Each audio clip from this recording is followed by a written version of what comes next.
and welcome to EagleTV. My name is Ethan. And I'm Zach. And I'm Sean. Please stand for the Pledge of Allegiance.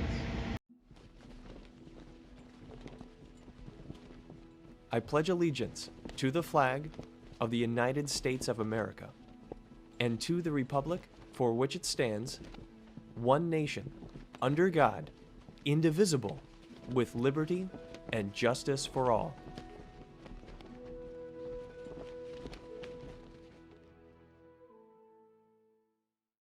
It's Mental Health Awareness Month. Helping the stigma around mental health by participating in the many activities planned this week, such as the Wellness Fair happening this Thursday during lunch in the Counseling Suite, Wellness Center, and Cafeteria. It's spooky season, everyone, and we have a treat for you. Our anchor Anya will tell us about an urban legend known as the Goatman from Maryland. Hi, I'm Anya, Hi, I'm Maya. and today we want to tell you about a spooky tale from Maryland, the Goatman story.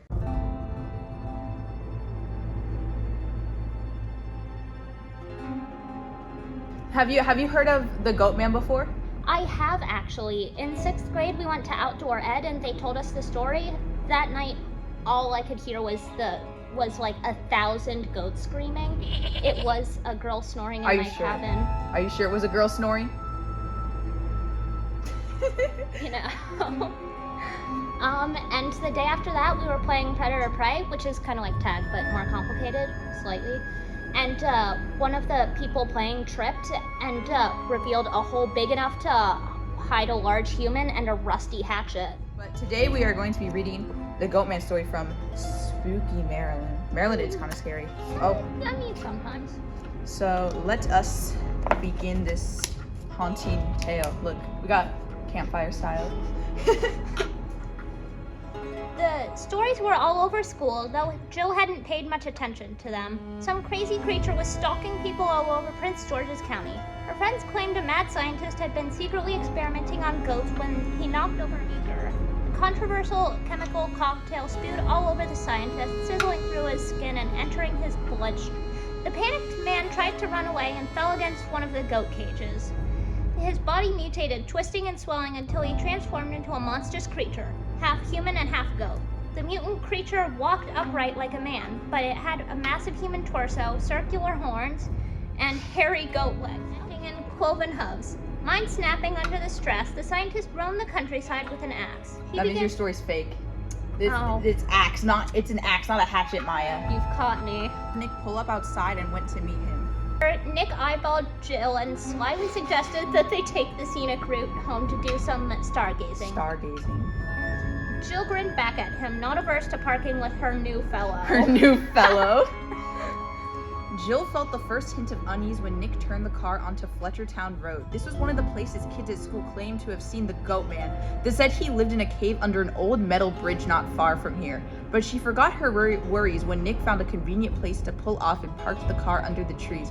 All at once, a series of loud thuds in the nearby woods broke the silence. The car reverberated with the noise. What was that? Jill cried, jerking her head back in surprise. A few yards away, the trees and underbrush rustled as if something large was stalking around the car. Jill heard the terrified screech of a frightened animal. Is the Goatman screaming because he sees them? I mean, I would be terrifying if I had to meet Jill and Nick too. She stiffened in Nick's arms, vividly conscious of their remote location on this stretch of the road. Suddenly, the dark night didn't seem so romantic to her. This was a perfect spot for a deranged madman to work, Jill thought, pushing her amorous boyfriend away. Someone's coming, Jill said nervously. We need to get out of here. The Goatman might be around. Oh, come on, babe. It's nothing, Nick said. Does this man have no fear? I just don't think he cares. Nick does not care, all right. Trying to get in another kiss. She pushed him away again. No, really, we're all alone out here. I'm scared, she said, her voice rising in fear. But Jill was no longer in the mood for romance. She was scared and made no bones about it. Take me home, Jill cried. I want to go home. Her last word ended in a shriek as the car shook as if something or someone had slammed into it. Jill screamed, "Get us out of here now!" The couple drove home in stony silence, Nick occasionally muttering to himself about the crazy notions of girls. Not wanting to get axe murdered. Yeah. Like, I feel like it's very reasonable, especially if something is like banging on the side of your car. She slammed the door as hard as she could, and then she screamed. Nick leapt out of his car and raced around the engine, catching Jill in his arms. He cried, "What is it? What's wrong?" Then he saw it. A blood-stained axe was embedded into the back of his SUV, wrenched from the grasp of the insane goatman who had been stalking them on Fletchertown Road. Okay. But what do you think? Even though the research center where the goatman allegedly came from has denied and even joked about all the goatman allegations, Many people still believe that the goatman is real. but what do you think? Do you think the goatman's real? Do you think he's out there? The library held a 2-sentence horror story contest with over 25 submissions. Here are the top 3 winners selected by SV staff. In third place, we have Jason Steinberg's story. My death was an accident. At least that's what I thought of it. I led to believe. But after hearing my parents argue after who gets the first bite, I'm not so sure anymore. Second place, we have Carrier Garn's story. I haven't heard from my mother in a very long time. She said, if I disobey her again, she'll take my vision too. And in first place, we have Maya Levenberry's story. I can smell my brother cooking in the kitchen. I always knew he would taste delicious.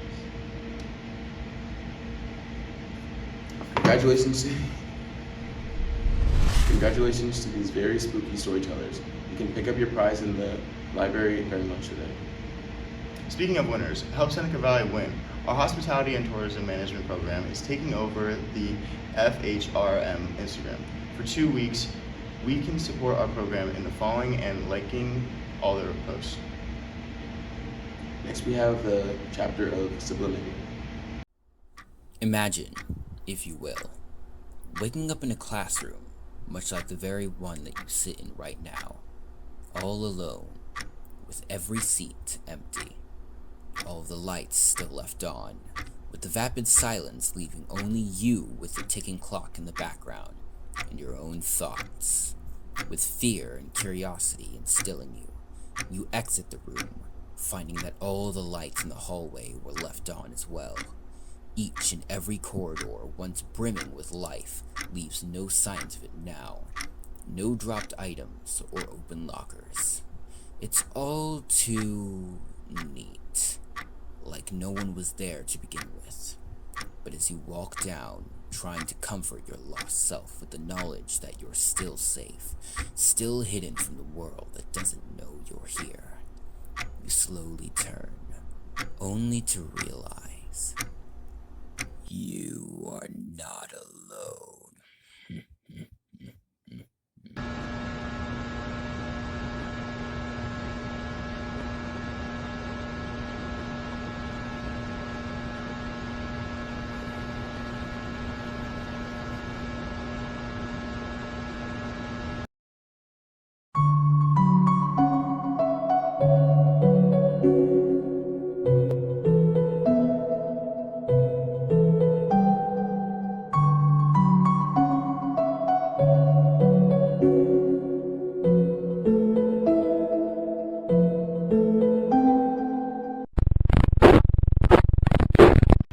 Check out more chapters of Subliminality by Trey Fields for more of this unsettling story.